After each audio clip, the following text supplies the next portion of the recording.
Bonjour, donc je m'appelle Stéphanie Osmond, je suis directrice de l'innovation sociale et environnementale au groupe La Poste.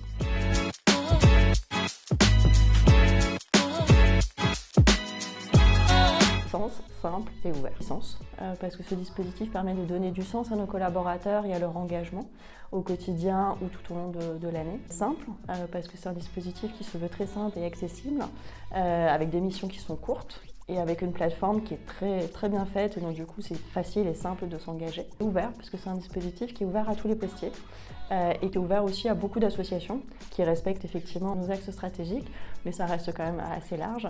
Et c'est vraiment un dispositif qui est vraiment ouvert et qui permet à chacun de trouver une cause pour laquelle s'engager sur n'importe quel endroit du territoire.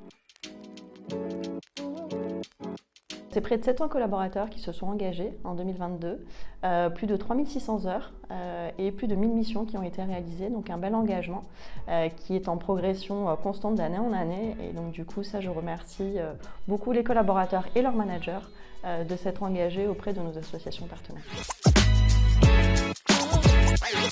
On essaie de mettre en place plusieurs outils pour mobiliser nos collaborateurs. Il n'y a pas de recette magique, mais en tout cas, on essaie de favoriser. Donc ça peut être effectivement des présentations en réunion d'équipe, en codir ou auprès des collaborateurs pour présenter le dispositif et lui donner du sens, ainsi qu'à leur manager.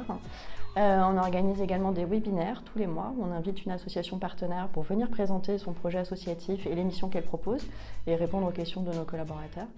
On a également une newsletter qu'on adresse aussi tous les mois aux collaborateurs. Et après, c'est beaucoup d'échanges avec les collaborateurs qui souhaitent s'engager ou qui se sont engagés, qui nous font leur retour. On est beaucoup dans l'échange et dans la valorisation aussi de ce qu'ils font, avec des portraits aussi, pour qu'ils puissent raconter en fait leur expérience et donner envie à d'autres collaborateurs de s'engager à leur tour.